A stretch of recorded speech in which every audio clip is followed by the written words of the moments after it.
reason why you complain everywhere you are. They don't want me, they don't care, they don't think. You are lacking dominion power. Now we got domination. When you have domination power, is their dominion. Wherever you go, wherever you reach, visibility yawe iraboneka, presence yawe iraboneka, absence yawe iravugira mu matwi y'abantu kubera ufise imwemu ya domination. Imana yo mwijuru iguha imwemu yo kudomina. The king has said. Hari abantu barabona ibimenyetso by'uko umwami yavuze n'ibyo yakoze n'ibyo yashize mu ngiro. Nyongera volume gatoya hariya. Imana tufashe cyane gose. Nyongera volume na base.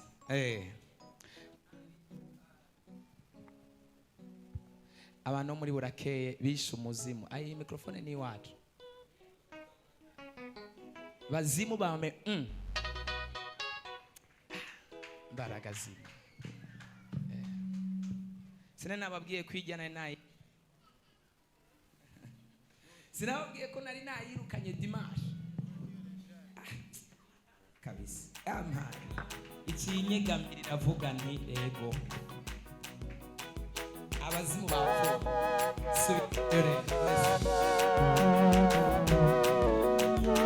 This one. So. Inumva rivuga neza kamureshi.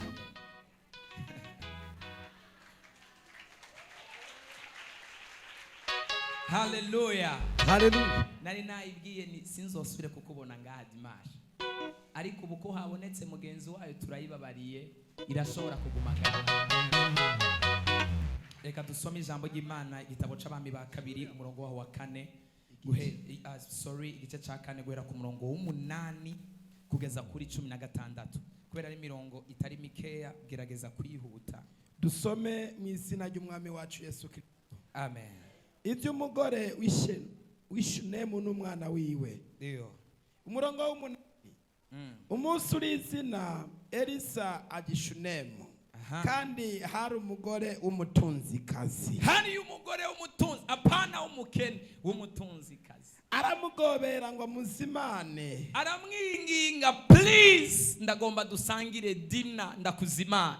Maze uhereye ico gihe iyo aciyaho yama ajayo bakamuzimana. Acabona ko bikwiriye aravuga ni uyu mugore w'umubosi nzokwama nciwe ababosi tumenyane. Hallelujah. Imana base cyane. Ubukeye rindira mvuge ku babosi. Umubosi agira abagenzi benshi. Imana kurinda ubukene butuma ntanzu tugira mu buzima bwawe. Imhemu y'ubukene muri indwi Imana ikure mu nzira yawe mu izina rya Yesu.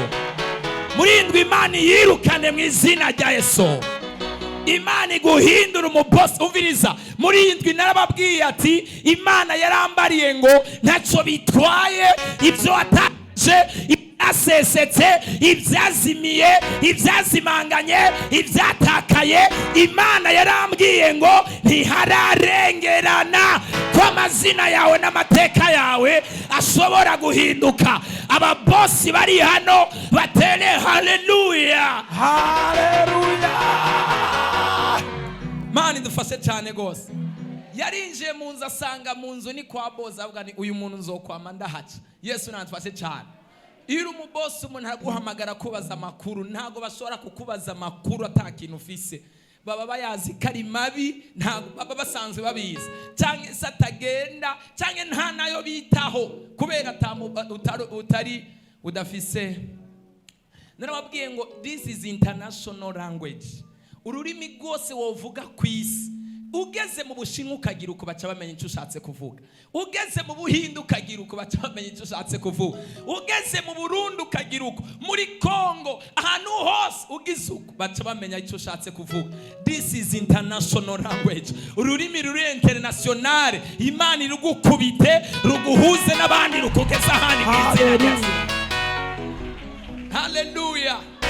icyongereza kiri international, igifaransa nuko ni Espanyol n'ibindi many languages, but this one uruanye n'uri mu bitoke hariya n'umwana kiri karakura ugizuka cavuga ni money, amafaranga, camenye icyo ushatse kuvuga. Ururimi ruzoguhuza n'abatari bakeya, ariko Yesu niyavyivangamwo bizoba karusho mu izina Yesu. Muri iyi ndwi Imana itumuharura ku mafaranga, muri kuno kwezi Imana itume bija mu ngiro, muri uyu mwaka Imana itume bija mu ngiro. Imana irambariye ngo tuhejeje aya masengesho, hari abantu bazokora ku mafaranga batari baherutse gukora. Hari abantu bari bavyakiriye bari hano, hari amafaranga utaruheretse gukorako, hariyo nayo waheruka gukorako. Ndumva imiryango y'amafaranga igiye kuguruka. Tera haleluya. Mpagaze hano, amafaranga yose yiyugaye nayibrotse turayategeka yiyugurure mu izina rya Yesu. Amafaranga yawe ari mu biganza by'abandi ntasubire gutekanira y'Imana yatumbereza iwawe mu izina rya Yesu. Amadeni ufitiwe Imana yugurura gutumbere mu izina rya Yesu. Na Imana yaguteguriye mugabo atarambara umubiri mu biganza byawe, in the name of Jesus Imana yagutumbereze ko before the end of this month, mbere ko kuno kwezi guhera. Nimba uvyize vuga ni amen. Aha, dusomere 9. Mugore w'umugwiza atunga bafatishije umuvugishwa n'Imana. Bukeye nyamugore abarira umugabo wiwe ati mbona uyu muntu ko ari uwera, uyu muntu nuwe kandi n'umuntu w'Imana. Enda tumwubakire mba hejuru. Mugabo nawe niyapfuye kumufatisha uko, hari akantu yamubonyemo kwera, yamubonyemo ubuntu bw'Imana. Imana igukubita akantu gatuma umuntu adatekana, gatuma umuntu akwiyumvamwo. Sinzi nimba ari ubugwaneza, sinzi nimba ari uguca bugufi, sinzi nimba ari ubwizigigwa, sinzi nimba ari amavuta y'Imana, sinzi nimba ari isezerano ry'Imana, sinzi nimba ari igikundiro, ariko Imana igushiremwo akantu gatuma umuntu akubonye avugana uyu muntu jewe namukunze, kandi hari icyo nza gukora kubwiwe, ndaheba ibyanje kubwiwe, ndubaka ibintu kubwiwe, ndakora ikintu kubwiwe. Imana irashoboye kubikora, kandi Imana ibigushirire mu inzira mwiza. Ishireho impamvu nawe yarakamubonyemwo, harabwa n'uyu muntu arimo imwe mu y'Imana, reka ndamwubakira akantu tugumane hafi. Aha, enda tumwubakire akumba hejuru ku nzu, akumba hejuru ku nzu, tumushiremo uburiri n'ameza n'intebe n'itara. Ndio maze iyaje kuturamutsa azahora araraho. Ego umunsi urizina araza aja muri ako kumba araraho, abarira umuntu wiwe Gehazi kumugwiza tu. Ndiyo ati mpamagarira uwo mugore w'umunyamushune mu kazi w'umugwiza tu. Amaze kumuhamagara aramwitaba. Abarira Gehazi ati umubarire uti ko witwararitse benuko, ko wanyitwa Segawa mugwiza tunga we. Uti none yo gukorera iki? None ndagukorera iki? Uti mbega uragomba kuvugirwa ku mwami? Ndakuduza ubunyene. Uti canke kumuvugishwa w'ingabo? Kumugabisha. Aramwishura atoyaye zokwigumira ngahi wacu. Ati jewe ngahi wanji wacu harankwiriye nta ngorane nta nzara mfise. Maze Elisa arabaza ati none twomukorera iki? Gehazi aramwishura aterega nta mwana agira. Kuva nk'icinjira ngaho nta muntu numvise amena isahani, nta muntu numvise akubita umutwe hasi, nta nduru numvise. Birashoboka ko nta kibondo kiri muri iyi nzu. Kandi umugabo wiwe arashaje. Umugabo wiwe ni mutama. Aramubwira ati muhamagare. Amaze kumuhamagara araza. Uyu mugore niwe yari akiri muto, umugabo none niwe yari ashaje wenyene. Uyu mugabo yari ashaje, yagiye kumugwiza atunga akazi. Komera Imana amashi. Araza ahagarara mu itangaza ry'umuryango. Ndio Elisa aramubarira ati umwaka ugeze aho ugeze uzoba ukikiye umwana w'umuhungu. Uzoba ukikiye umwana w'umuhungu. Nawe aramwishura ati sigaho nyabona.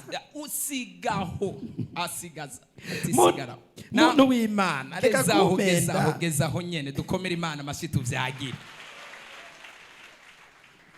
Imana dufashe cyane. Hano muri ibi byanditswe dusomye tubonyemwo progress, promise, command and dominion. Yesu natufashe cyane gose. Tubonyemwo kwa avansa cyangwa se gukura cyangwa gutera intambwe. Tubonyemwo isezerano no gutegeka no kudomina, kuganza. Yesu natufashe cyane gose. Mbere yuko mvuga ku bindi bintu byose, jambo ry'Imana avuga ngo Imana iri inyuma y'ijambo ryayo kugira ngo irekereshe ibitangaza n'ibimenyetso. Iyo umuvugishwa n'Imana ahagaze akatura ijambo hejuru y'ubuzima bw'umuntu no kuba riraba kandi rigasunikwa n'ubushobozi n'inkomezi z'Imana zidasanzwe, naho Satani yorihagurukira, naho abadayimoni borihagurukira, naho Satani yopinga, ijambo ryose ryasunitswe n'ubuvugishwa ry'Imana ritegerezwa gushigwa mu ngiro. Ikintu cyose Imana yo mu ijuru yavuganye nawe igomba gushira mu ngiro. Nta bushobozi na bumwe bw'umwijima buzogihagarika ngo bushobore kugifrena mu izina rya Yesu. Hallelujah. Ibigwanya abantu ni byinshi ariko uhora hari inyuma y'isezerano ryiwe. Ibigwanya ubuzima bw'abantu ni byinshi ariko uhora hari inyuma y'ijambo ry'umuvugishwa nayo. Umuntu wese ari hano afite ijambo Imana yavuganye nawe biciye mu ndoto, biciye ku muvugishwa, biciye mu ijambo ry'Imana, naho si yo kubama, naho Satani yo haguruka, utegerezwa gushika mu masezerano yawe mu izina rya Yesu. No forces in the air, no forces on the ground, no forces in the pit of hell and the water realms and the atmosphere.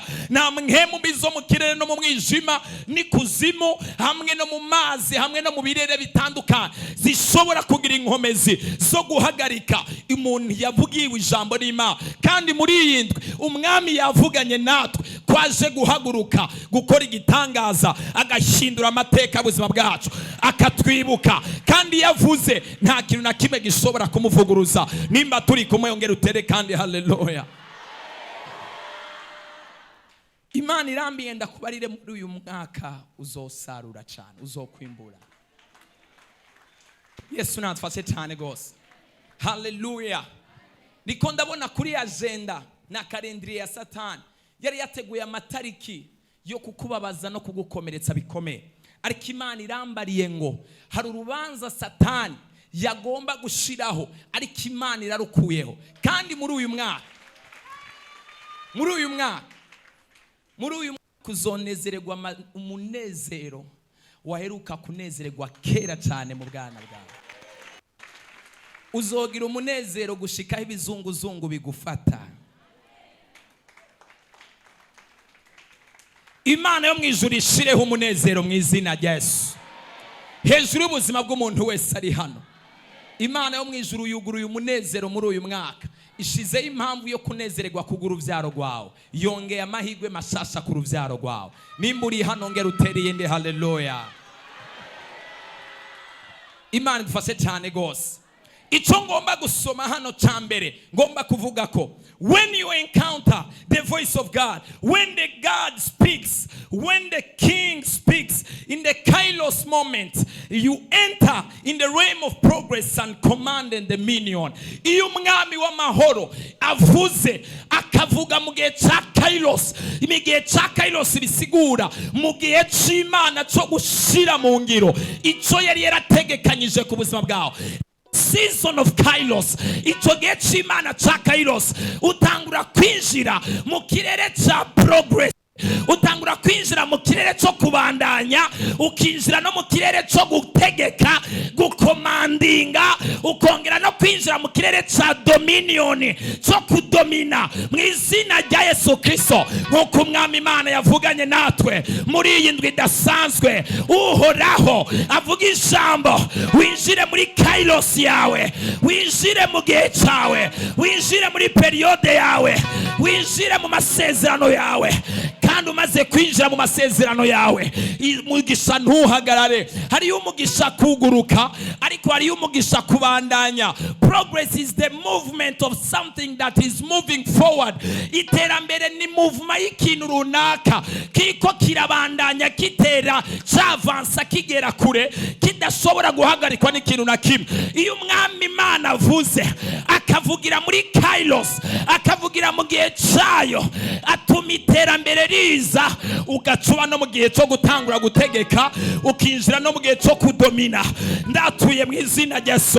Umuntu wese ari hano yarari mu gihe cyo guhagarara, yabaye staka mu rudandazwa, yabaye staka mu mavuta, uhere uyu munsi utangure gutera intambwe, iterambere ryawe ntirihagarare mu izina rya Yesu. Ndatuye mu izina rya Yesu. Umuntu wese yarari hano ataragitegeka abadayimoni ngo bamwumvire, ataragitegeka isi ngo imwumvire, ataragitegeka amafaranga ngo amwumvire, Imana yo mu ijuru yavuze ngo wenda bahaye ubasha hejuru y'inzoka na scorpion, kandi aho muzohonyora nzoba ndahabagabiye, kandi no gutegeka ubutaka bukumvira. Guhera umuntu ari hano, wakira imwemu yo gukomandinga, wakira imwemu yo gutegeka, wakira imwemu yo gutegeka, wategera imwemu yo gutegeka, wakira imwemu yo gutegeka.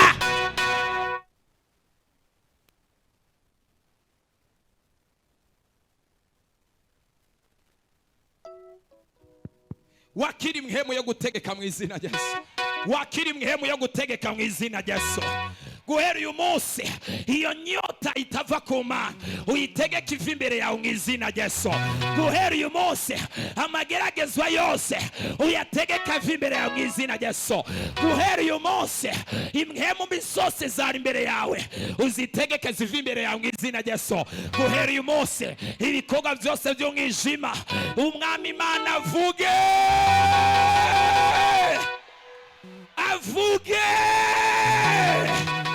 avuge, wakiri mhemu yo gutegeka, wakiri mhemu yo kudomina, wakiri mhemu yo kugendera hejuru, wakiri mhemu yo gutsinda, wakiri mhemu yo gutegeka.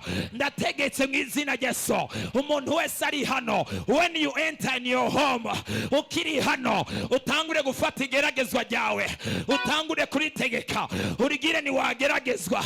Uyu musongo umaze igihe kirekire, this is your time to depart, this is your season to live.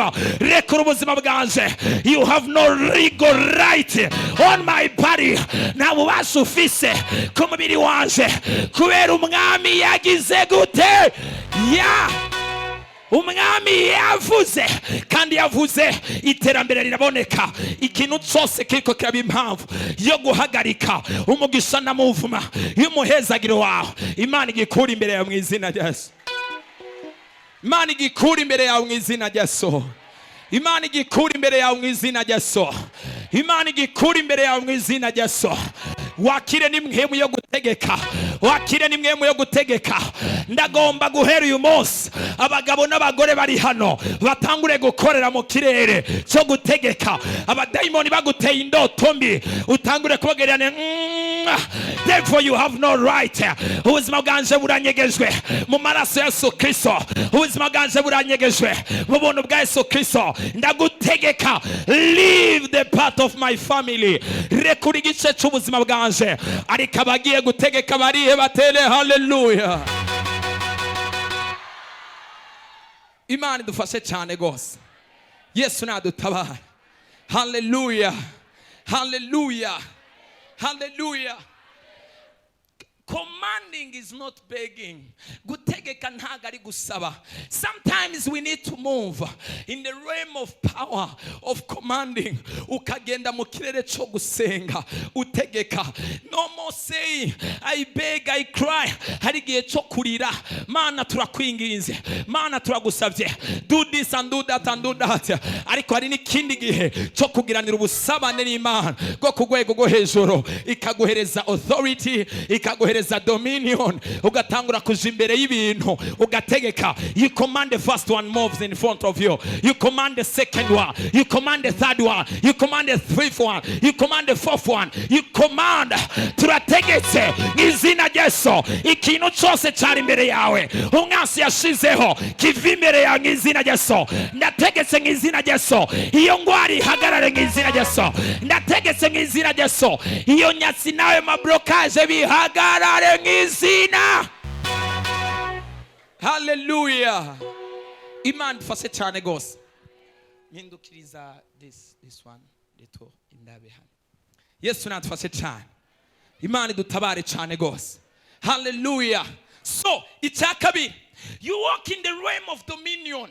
Utangura kuja mu mpemu yo kudomina. Oh my goodness. If you are not dominating, nimba utari kura domina, ushobora kuba afflicted, ushobora kuba gucecekeshwa, ushobora kwakwijambo because you don't dominate. When you dominate, territoire yose winjiramwo isi imhemu irakumenya. When you dominate, ahantu hose ugera imhemu yawe iradomina. Biravuga ngo ndagiye ariko sindabasize nk'imfuvyi nzobasigira mhemu wanje, kandi mhemu wanje niyabaza ko azobaha ububasha bwo kurengera, the power to become. Hari ubushobozi bwo kuba no guhinduka, ariko hari n'ubundi bushobozi bwo kurengera, power of dominion, power to dominate. Ikintu cyose Imana yo mwijoro yarekuye ku buzima bwawe cy'umugisha ikiguherezemo dominion, utangure kudomina. Udomine mu buririmbyi, udomine mu bivuga butumwa, udomine mu rudandazwa. Hari ikintu abantu batazi. The power of dominion is power of no competition. Ubushobozi bwa domination n'ubushobozi bukuraho competition. Nta muntu yigereranya n'umuntu azi neza ko amusumba. Unless if you want to get pressure. Nimba ushaka kugwara umutima, utangura kwigereranya n'umuntu uzi ko gusumbya ibintu kandi yakurenganya. Yesu natufashe cyane gose. Ariko igihe cyose Imana yo mwijuru ishize imhemu ya domination, ikaguha ubushobozi bwo kudomina. Imana yo mwijuru ikakugira faveur, ikaguha imhemu ya domination. Aho ugeze hose utangura gukontrola, utangura kuganza mu bakobwa, utangura kudomina mu bahungu, utangura kudomina mu bagabo, utangura kudomina mu bagore. Iyo ugeze hano naho udandaza ufise imhemu ya domination, naho abantu mwese mwoba mufise urudandazwa n'ibicuruzwa bimwe kubera imhemu ya domination iri hejuru yawe, you will dominate. Uzodandaza nk'abandi bose umenga bugaye ibibanza kubera ufise imhemu ya domination. Imana yo mwijuru irekura imhemu yo kudomina hejuru y'ubuzima bwose bw'umuntu ari hano. Imhemu mizose, abadayimoni n'imhemu z'umwijima zisunika kuza bwawe, uzidomine mu izina rya Yesu, uzigendere hejuru mu izina rya Yesu. Uburozi ni wabujya, inkomezi z'Imana ziri muri wewe zibudomine buhinduka ubusa. Imiyaga mibi nibayigutega uyitambuke kubera ubushobozi bw'Imana buri muri wewe, uyidomine uyihindura ubusa. Amajambo mabi nibayakuvuga kubera ufite imhemu ya domination muri wewe, azoza kubite kwibuye no ku rutare. Depression uzoyisumbya inkomezi, agahinda uzogasumbya inkomezi. You will not cry for depression anymore kubera Imana izoba yaguhaye imhemu ya domination. Imana iguha imhemu yo kudomina, Imana iguha imhemu yo kudomina, Imana iguha imhemu yo kudomina. Hey! Hallelujah! Hallelujah! The reason why you complain everywhere you are, they don't want me, they don't care, they don't think, you are lacking dominion power. Now ushobozi bwa domination ufise. When you have domination power, is their dominion yo kudomina. Imana mwijuru arayiguha wherever you go, wherever you reach, aho ugera hose, aho uri hose. Visibility yawe iraboneka, presence yawe iraboneka, absence yawe iravugira mu matwi y'abantu kubera ufise imhemu ya domination. Imana yo mwijuru iguha imhemu yo kudomina. Hallelujah. Elisa arabwira uyu mugore, igihe nk'iki umwaka ugiye kuza uzoba ufise umwana. Was a barren woman, yari ngumba, nta mwana afise, and the man was old, n'umugabo yarashaje. Yesu natufashe cyane, ariko kubera ijambo ry'Uhoraho avuze bice mu muvugishwa, ubugumba buca buba dominated, ubugumba buca buramigwa, ubugumba buca buhinduka ubusa. Imana yo mwijuru yatura ijambo, ivuga ijambo tumudumina iyo ngwara izimire. Rabeboshe keterebosi kata rimo santekerebro. Imana ivuze yuko uzokoreshwa ibikomeye ntago iba yirengagije kuri mu ntege nke. Imana ivuze yuko uzotunga amafaranga ntago iba yirengagije rimwe na rimwe ko nta n'amafaranga ufite kuri konte, ariko iyo ivuze irekura ubushobozi bwa domination bukamira iyo mpemu y'ubukene, bukamira iyo mpemu y'inzara. Bangaye bari hano batere haleluya, shout haleluya. Ndabona imwemu ya domination ije kwinjira mu bahungu n'abakobwa bari hano. Ndabona imwemu ya domination ije kwinjira mu bagore n'abagabo bari hano. Ndabona imwemu ya domination ije kwinjira mu bana ba repentance. Hallelujah, hallelujah, hallelujah, hallelujah. That person who is waiting for you, uriya muntu akurindiriye kugira ngo akuramutse, agusiga uburozi butuma udasubira kuronka umugisha. In the name of Jesus, urasohoka hano wakiri imwemu ya domination. Ni wamuramutsa. Hey! Hey! Ni wamuramutsa. Imhemu ya domination iraza guswallowinga, iraza kumira, iraza konona, iraza kwica. Arabose keterebosi kata. I don't know any kind of spirit which is activated in your life right now. Ntago nzi imhemu n'ubwoko bw'imhemu iyo ariyo yose iri active mu buzima bwawe, ariko reka ndakubwira ukuntu ushobora kumenya imhemu iri active mu buzima bwawe this time. The manifestation of your character, of your behavior, ingeso yawe, karaktere yawe, outcomes of life, ukubayeho, amarira urira, agahinda ufise, ingwara yawe, amaganya ufise, ni manifestation y'imhemu iri kiraboho ubuzima bwawe. Kubera imhemu iyo yinjiye mu buzima bw'umuntu itangura kwerekana karaktere yayo. Nimba hari imhemu iyo ariyo yose ufise ishavu, there is a spirit of anger manifesting its anger through you. Hari imhemu y'ishavu iri kirakoresha ishavu muri wewe, is not you, ariko kiri hano nyene imhemu ya domination. Imana irekura ubushobozi bwa domination. Iryo shavu ricereze nk'izina Yesu. Imana irekura ubushobozi bwa domination. Iyo nyatsi yo muri bloodline yanyu ihore. Imana irekure ubushobozi bwa domination. Hey! Hallelujah. Narababwiye muri aya masengesho, nihagira umuntu aza akakubarira ngo iwanyu ntimugera kure, iwanyu ntimurongogwa, iwanyu ntimutera imbere, iwanyu ntimugera kure, iwanyu ntimuba international, uzamubwire ntibaraguhenze cyane. Jewe ntago nkomoka iwacu, iwacu ni mu ijuru. Rateke poya zata ride boshekete. Shiramo akantu gatoya kwanza manze nitambira. Mubwire ni wacu ni mwijuru. Mwijuru ntibagwara, mwijuru afise amagara meza. Iyo ngwara irekura ubuzima bwawe mu izina Yesu. Mwijuru ntibakenyuka, iwacu ni mwijuru. Ndi umunyamasezerano, ndi ku buntu bw'Imana. Ariko mana abantu bakeya bariko baranyumva. Hey!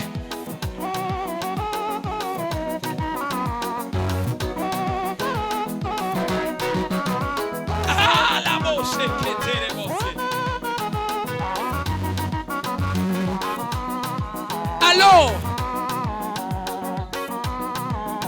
Sawa. Let me tell you. Iwanyu aukomoka nyoko naso na papa na mama na bavukanyi bawe. They are the pathway of you to come here to fulfill the assignment of heaven. Aho ukomoka naho uvuka baba inzira yawe yo gushika hano kwisi kugira ngo ushire mu bugombe bw'Imana n'ikijuru ryateguye hejuru ubuzima bwawe. Ariko iwacu ni mu ijuru. Yesu natufashe cyane gose. Hallelujah. kandi Imana yaguhamagaye n'Imana yagushizeho izokugwanirira. Nico gituma umuntu wese ari hano akagozi kose ko mu maraso y'iwanyu gatuma ugwara ingwara zidakira, kansere na diabete, gatuma ugwara ingwara zidakira, gatuma utagera kure, gategerezwa gucika. Wakiri mwemu ya domination, wakiri mwemu ya domination, wakiri mwemu ya domination. What is limiting you is not your origin. Ibiriko birakulimita ntago ari aho uvuka. Ibiriko birakulimita ntago ari aho wakuriye nabo wavukiyeko. What is limiting you? It is your mindset and your imagination. Ariko ni wahindura ivyumviro vyaho ukagira mindset y'abantu bo mwijoro, ukagira mindset yuko I must make it, there is no devil can put me down, ukabiharanira ukabigwanira. Imana ya ariko mana we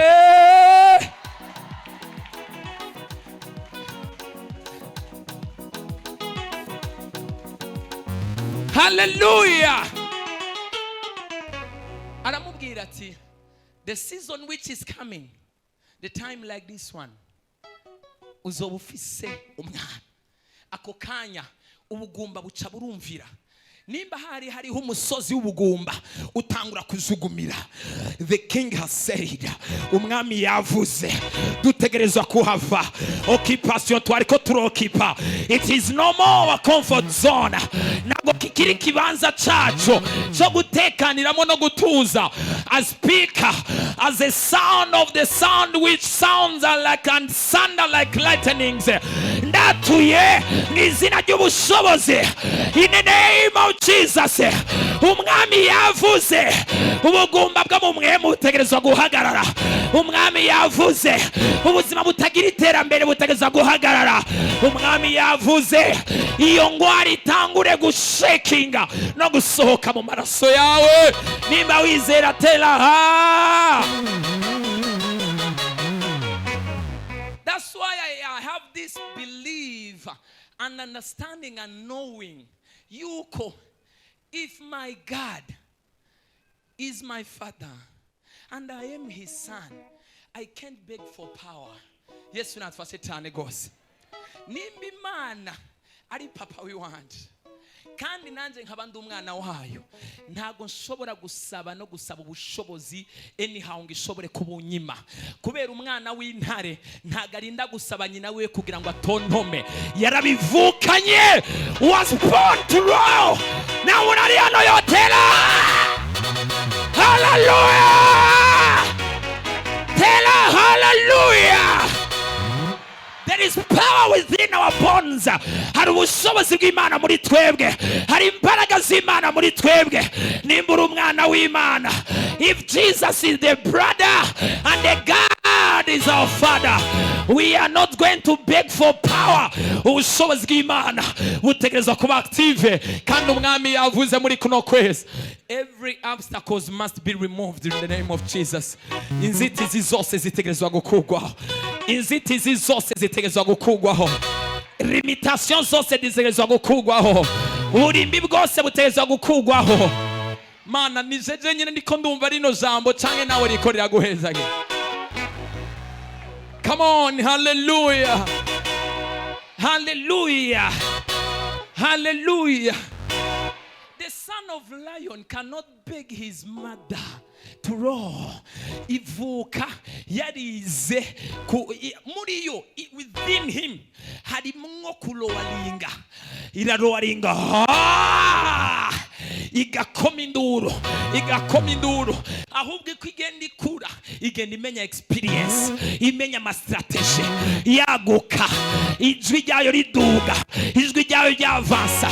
Nababwiye ngo iyo umwami avuze mu gihe cyayo ca Kairos, progress, command and dominion take place. Iterambere, gukomandinga, gutegeka hamwe no kuganza bifata ikibanza. Hari abantu bagiye kuganza isi y'umwijima. Arebo seketere bosata. Urashobora gutena hallelujah. Amen. Yes, not for Satan goes. That barrenness had the voice of prophets. iriya buriya bugumba bwaciye bwumva ijwi ry'umuvugishwa buca buracereza ku kanya burashekinga. Oh, the time is running faster. Umwanya uri kurihuta cyane. Reka mvuga ikindi hano. Another one here. When the king speaks or says something, in the kairos moment, in the kairos time, the power you command in the spirit takes authority in the physical. Bisigura iki? Iyo umwami avuze mu gihe cyayo, iyo umwami avuze mu gihe cyayo cyo gushigwa mu ngiro, ubushobozi bwose watura mu isi mwemu butangura gufata ikibanza mu buryo buri physical, mu buryo bufatika mu buzima busanzwe, butangura gufata igingo, butangura gushoboka. When we are here sounding the realms, tugakoma induru mu isi mwemu, tukatura mu isi mwemu, tugasengera mu isi mwemu, tukategeka ati turategetse imwemu mbi zose zo mu isi nyuma ziceceke. Ubushobozi bw'Imana twatuye iyo umwami yavuze buca bugenda bugashigwa mu ngiro mu isi bifadika. Imana yo mu ijuru mpagaze kuri kino gicaniro, ijambo ryose twaturanye ubuvugishwa tukarivugira hano mu isi mwemu riboneka ko bitafadika, biboneka ko bitumvikana, ariko ndasenze yinjire mu materitware y'abarozi, rigenda ibirometero byinshi aho wabohewe naho wateretswe, zinjire mu tuzu twa mitego, rifata urugendo risubire mu myaka n'amageneration, ribohora ahantu hose wabohewe, ryongere rigende muri kazoza, ritegura aba destiny helper arabarebosha kata. The only thing we can send and teleport in our future is what we call our prayer. Isengesho ryonyene niryo dushobora kurungika muri kazoza riga teleportinga, rigahindura imigambi y'abadayimoni, agenda y'urupfu igahagarara, kalendriya y'umwijima igahagarara, amateka yawe agahinduka kandi ukiri hano muri present. As we are here in this intercession, in this prayer, in this gathering, muri aya masengesho, muri kuno gukorana no kwicara turi hano, every powers we are going to command, ubushobozi bwose bw'amasengesho tugiye gusenga turaza gutegeka tuburungike inyuma y'aya masengesho, buratangura gushira mu ngiro ikintu cyose twasengeye, buratangura kutuzanira abafiance, buratangura kutuzanira abagabo, buratangura kutuzanira abagore, buratangura kutuzanira amafaranga, buratangura kutuzanira amavuta, buratangura kutuduza, kandi burategura imitego yose y'umutesi. Period. Hallelujah. Hallelujah. Akandi kano nako, the level of power you command in the spirit is the level of authority that take place in the spiritual, in the physical. Yesu natfase cyane. Urugero rw'imwemu tegeka ko ibintu mu isi mwemu nigo rugezo ibyo bintu bifatira mu kibanza mu isi yibifatika. Yesu natfase cyane gose. Hallelujah. Hallelujah. Ngiye gusoma akanyuma kugira ngo tuze kwinjira mu wundi mwanya wo gusenga kuko ndagomba kuduheza kare. Yesu natfashe cyane. Hallelujah. Dusomere kuri 4:18 gushika kuri 25. Wihute. 4:18. Wa mugore ico yabwiwe cyashitse, yamaze kuronka umwana nkuko umuvugishwa yabivuze, nkuko nababwiye ijambo umuvugishwa cyangwa Imana yatura mu isi mwemu rica rifata ikibanza rikambara umubiri mu isi bigaragara. Yesu natfashe cyane. Elisa yaratuye ijambo mu isi mwemu rica ryambara umubiri mu isi y'umubiri. Umugore aravyara, arasaminda, aravyara, umwana arakura. Amaze gukura, and then what happened? Byagenze gute mwari tubwiye? Reka dusome. Uwo mwana amaze gukura, umunsi uri izina aragenda, asanga se iyo bagenya, abarira se ati umutwe uranyishe. Arabwira ni papa, umutwe uramenetse head. Umutwe uranyishe. Se abarira umuntu wiwe ati muterura umushire nyina. Ariko uziko barabazimu, umuntu aragwara umutwe akacapfa. Nuko aramujyana amushikiriza nyina. nyina amushyira ku bibero. Nyina acamushyira ku bibero. Abagabo haleluya. Umwana amenetse umutwe mushire nyina. Karaje kararira wane kajane kwa nyina aje kugahoza. Nyina acagashyira ku bibero avuga ni hora. Baby calm down. Akana gaca gatera gacikana. Hageze mu mashoka aracikana. Acarapfa. Araheza aramurira. Mu munsi umwe yafashwe mu munsi umwe apfa mu munsi umwe. Ndanse ko Satana kubiranye ikintu cy'umuntu wese ari hano mu izina rya Yesu. Ikintu cyose kitangazo Satani yoshiraho ryo mwisi umwijima rikaza rikubwira ngo cya kindi wari wizeye kirahagaze. Ayo makuru turayahagarika izina rya Yesu. Amakuru aza kubwira ngo runaka arapfuye mu kanya gatoya, ayo makuru turayanse, ntagazogera mu matwi yawe. Turahagarika iyo programme y'abadayimoni, turahagarika iyo programme y'umwijima mwizina. Urazi ikintu kigukubiranya in one single day. Afashwe n'umutwe umwana, nyina bamushize ku bibero ariko aramuhoza. Umwana ciyapfa in one single day. What kind of pain is this? Araheza aramurirana, amurambika ku buriri bwa wa muntu w'Imana. Akubita kuri bwa buriri bwa wa mukozi w'Imana bwani. Umukozi w'Imana niwe yajyama kuri kino gitanda. Ategerezwa rero kungarurira umwana wawe. Aramugarana, arasohoka. Ahamagara umugabo wiwe, aramubarira ati ntabaza umuhungu umwe. Urashobora kwihuta ukageza kuri 25. Ndiyo, ntabaza umuhungu umwe n'indogoba imwe. Mwakwanye nikubitire kwa wa muntu w'Imana ndagarutse. Aramwishura ati niki kikujanye uyu munsi ko atari mu mboneko z'ukwezi canke ngo habe mwisabato. Nawe ati fakunde kangende. Let me go. Nuko uwo mugore ashirisha amatandiko ku ndogoba abarira uwo muntu ati yobora tugende. Ariko uyu mugore uzikata umva ntago yigeze aja kubwira umugabo ko umwana yapfuye. Nta no yigeze abwira uwo muntu ko umwana yapfuye. Zamuragira ibanga. Abantu na bamwe muzobura aho muca kubera muvuga ibintu byanyu byose byapfuye. Uzobibwira umuntu aca bikwiragiza yo no arajahe aramara nari narabivuze. Sinana nababwiye ari yigira ibiki arabibuze ndabi yazoshubira gute. Uzosoka umuntu wese ari karakubona. Keep quiet. Igihe kimwe narahantu nagomba nje kuri podium kwigisha. Umuntu anzanira amakuru mabi we. Numva nzaniye amakuru mabi. I was in the fire. Nari numva fise umuriro kabisa mvuga ni ubu abazimu aho ndababonera. Ndabereka. Hasigaye nk'iminota 10 nje kuri podium. Umuntu acanzanira amakuru mabi. Nikasikia nani kabisa. Ndavuga nkumva umuriro uri kuragira. None ndabigenza gute? Nukuri yaza kuba ari wewe ntago ari gushobora guhonyera kuri podium. Teme nari mfise was so powerful. Ariko numva ndiko ndajugumira mu kanwa bwa none man. Kwe iteme ngiye kwigisha na bino bintu numvise. It is not making sense. Mugabo ndavuga ni ndabivuga mu izina rya Yesu. Uyo munsi narakubisa abazimi barariragwa nta n'umuntu yamenye cyabaye. Kandi mu ndwi imwe cya kibazo cari kivuye mu nzira cyose. Kubera umwami yagize gute? Yobora tugende. Ntuyigenze buhoro shiti nkubwiye. Nuko aragenda arambwira ni nyaruka. Don't slow.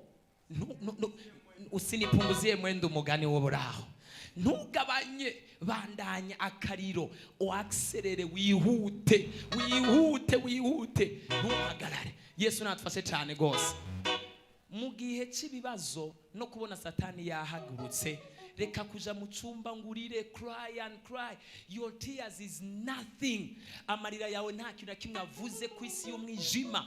When you are crying they are enjoying. Bari kuzimu bariko baragirana twamweretse cinjiye.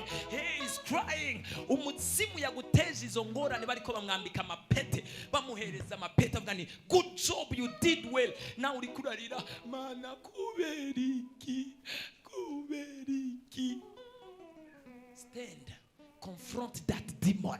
Haguruka uhanga amaso abo badayimoni, wirukane izo mpemu mbi, wirukane satani. Biravuga ngo ntimuhereze umwasi ikibazo.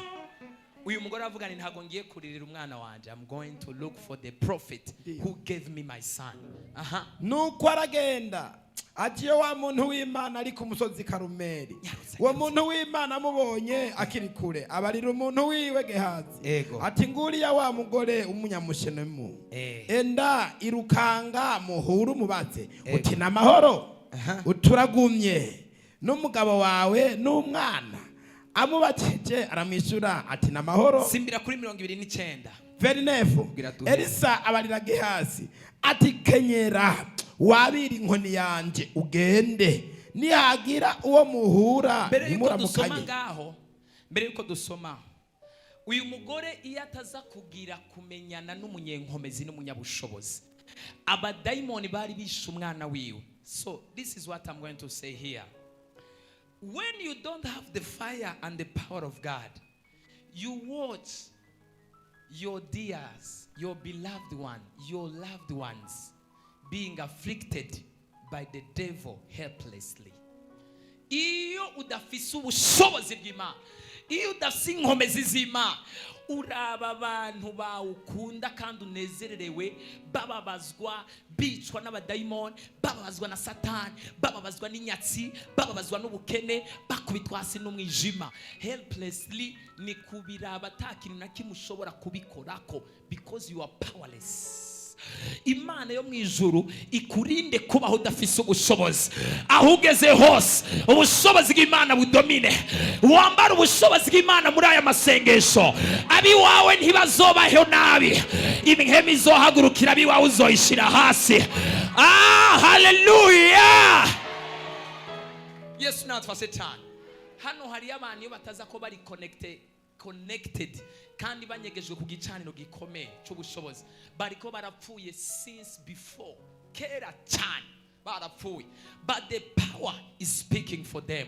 Nimba hari ikintu cawe cyariko kirapfa ubibona uraba watching helplessly nta kintu na kimwe ushobora kubikorako, I speak as a prophet today. Ndavugishijwe hejuru y'ubuzima bwawe guhera uyu munsi Imana yo mwijoro iguhereza ijambo watura akabuye ngombozi kagombore ibyawe byose byariko iratwagwa. Hallelujah. Ubumara bwose bw'ingwara bw'abadayimoni bwariko burica ubuzima bwawe, Imana ishire akabuye ngombozi kagombora ubuzima bwawe, gasohora ubumara bw'ingwara, gasohora ubumara bw'ishavu, gasohora ubumara bw'ibyago. Vuga ngo akabuye ngombozi. Ubushobozi bw'Imana bube hejuru yawe mu izina rya Yesu. Nta muntu ari ngayo tera hallelujah. Ubushobozi bw'Imana n'akabuye ngombozi. Ariko apana kajya muzi kajya oya. N'ubushobozi burekipera butabara busova bufasha. Dusomere duheze 29. Hari abantu turaba abantu bataza akabuye ngombozi hano. Duzi kiganza nubwira iso uziko muri benshi duza ndakabasigurire. Duza. Hallelujah. Aho hari umuntu yavukiye ruguru ataza akabuye ngombozi. Are you trying to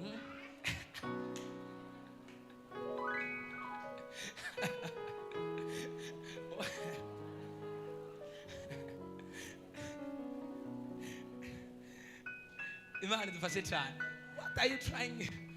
Akabuye ngombozi nakabuye. Inzoka iri y'umuntu hari umara buca bwinjira mu mubiri. ako kabuye ngombozi rero iyo bagateretse aho hantu hari ubumara kaca gafata karasohora ubumara bwose bw'inzoka ntibubandanye buja mu mubiri buja mu maraso ngo bugere mu mutima umuntu acapfa. Rero iyo inzoka ikuriye bakagutereka ko kabuye ngombozi gasohora ubumara kaguma gakwega ubumara bwose bukavayo. So niko bita kabuye ngombozi. Rero ninavuga kabuye ngombozi uramenya ivyo mvuze, kubera ko Imana yambwiye ko ibiganza by'abantu hano igomba kubihindura akabuye ngombozi. Hano munsi hari ahantu nasomye Elisa akura uburozi bwari bwashizwe mu mboga. Barateka imboga, baracopora, barasoroma, barateka. Hanyuma abiga ivyo kuvugishwa bahejeje kurya basanga bariye sumu. Acha Bibiri ivuga ngo ijambo kimwe rivuga ngo Elisa akura uburozi mu mboga. Ni kuvuga yakoresheje ubushobozi bw'akabuye. Imana yo mu ijuru, nimba ari sumu y'amajambo, nimba ari sumu y'icyankiro, nimba ari sumu y'uburozi, nimba ari imyuka mibi, ikiganza cyawe uyu munsi. Nimba ari umuntu ari hano ufise umuntu gikunda, uzi neza yuko bagutandikanyije nawe, ukaba udashaka kumuheba, ushaka ko agaruka, ibyo biganza byawe ngira ndabihindura akabuye ngombozi, biramugarukana mu izina rya Yesu. Hey! Hallelujah! Wiyeranje urondera ifoto yiwe uze kuyikorako, umuhamagare ati nyaruka ngwino wewe, amasomo n'amajambo n'imitongero bagutongereko. It has no right on you. Utegerezwa kugaruka, upfa kuvuga ishaka yuko agaruka, ategerezwa kugaruka ngizina. Ingo zasambukiye mu ibanga zirasubira hamwe, abagabo basambuye barasubira hamwe, abagore basambuye barasubira hamwe, impemu zose zatandukanyije abakundana, Imana yo mu ijuru irashiraho akabuye ngombozi kagarura. Hallelujah! Uyu mugore acaja kurondera ubushobozi bw'akabuye ngombozi bugarukana ubuzima, ariko hari abantu babukeneye bari hano. Hallelujah. Hallelujah. Tugira tububahe mu kanya sigaje iminota mikeya. Elisa abarira Gehazi ati kenyera wabira inkoni yanje ugende, nihagira uwo muhura. Amuhaye inkoni. Where is the stick? Oh my goodness. Inkoni iri he? Nakundire kamfate. Let me hold this one. Amuha inkoni, twagiye. Nihagira uwo muhura, fata inkoni ugende, hagize uguhagarika wange ntimuramukanye, ntunamuramutse, no muramukanya. Uyu munsi ngira ntagira umuntu n'umuramutsa utaraheza kwatura amajambo y'akabuye ngombozi.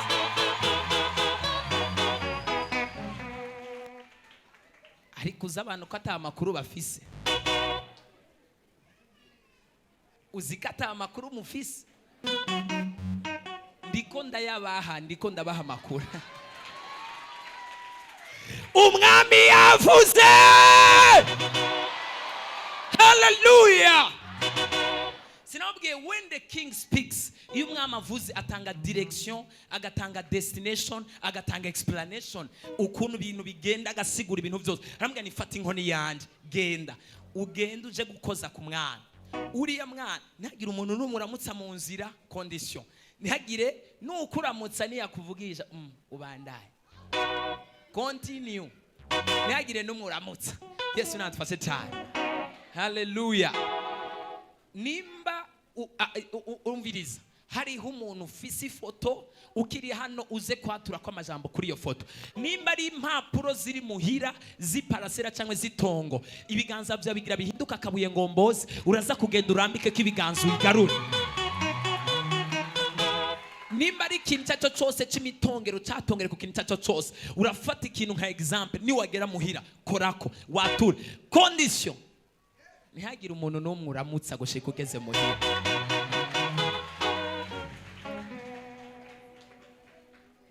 Ni waramukanye umuti uzoba uwishe. Imana idufashe cyane rwose. Si ijambo ry'Imana. ni ijambo ry'Imana hano dusomere aragenda. Reka ndagasubiremwo bakumve neza. Gasubiremwo.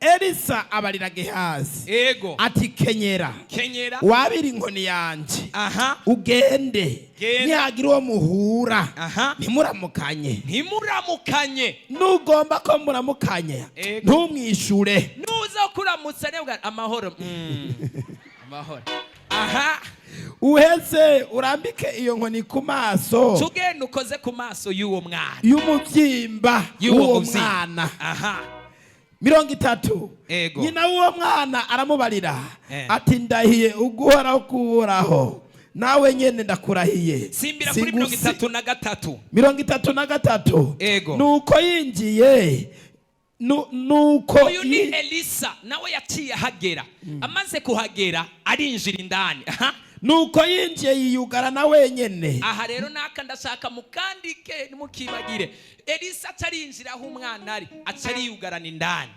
nyina musiga inyuma na Gehazi musiga hanze yinjira wenyene yiyugarana wenyene n'uwo muvyimba araheza asenga uhoraho maze arurira yuba makuru uwo mwana umva aramwubamako hejuru umwana araryamye agaramye Elisa acamwurira ko hejuru kuri uwo mwana ashira umunwa kuwiwe amushira ku munwa uku n'amaso kuyiwe n'amasuku n'amaboko kuyiwe nyene n'amaboko ku nuko amwubarayeko amaze kumwubararako umubiri w'uwo mwana utangura gushuha umubiri w'uwo mwana utangura kugarukana ubuzima maze arabyuka akubita hirya. Cyo gituma hariho ibintu mu buntu bw'Imana ushobora gusengera abantu mu buryo kibutamenyerewe basanze batabumenyereye kukubita abazimu no kwirukana ibisigo habwa ni umugabo the faith is enough kwizera birasanzwe it is enough birakwiye Yesu yaravuze ni benabo harige bisaba imwemu yo kwisonzesha amasengesho yo gusenga fatikanje n'amasengesho kwisonzesha hariyo nabandi Yesu yafasha koroga ko utwondo ku maso uyu munsi babonye twasize ivyondo ku maso bagafotora babwari noneho barasaze baba ivyondo baragumutse mari dufashe cha hanyuma rero maze arabyuka akubita hirya no hino y'inzu sawa tukiri ngaho nyene Imana mwijuru dufashe cyane gose uyu mugore ntago yemeye kwabiwe bapfa ngo bagende uko nyene uwiwe apfa ngo agende uko nyene yaragiye arondera ubushobozi bwa domination buragaruka buramurekipera dukiri hano nyene ndatura ubushobozi bw'Imana bugarukana kandi burekipera budomina ikintu cyose satani ariko arashaka gutwara nta mugisha wa satani azotwara nta nyenyeri yawe satani azotwara nta muhezagiro wa satani azotwara icawe kizokwama ari icawe ndatuye ubushobozi hejuru y'umuntu ari hano budomina bukontrola bugendera hejuru yicago n'igisa naco icarico cyose satani yari yashize hejuru y'ubuzima bw'umuntu Imana yo mwijuru ivyo biganza vyawo uyu mwanya igomba kubihindura akabuye ngombozi nk'izina rya Yesu hari abantu ibintu byari byarugaye go and hold your passport ntiyagira umuntu n'umwe uramutsa nimba ukeneye urugendo utarakora kuri passport yawe ugende ukore kuri passport yawe hold your passport and pray for it nimba utaragera muhira ntiyagira umuntu n'umwe uramutsa utarakora ku mpapuro zawe zo gusaba akazi go and hold them open ugurura umugisha w'akazi ugurura umuryango w'akazi ntiyagira umuntu n'umwe uramutsa utarakora kuri uriya muntu satani yahagurukije kugira ngo ashobore kukugwanya Imana yo mwijuru hari ivyize gushira hasi hari n'ivyize kudosa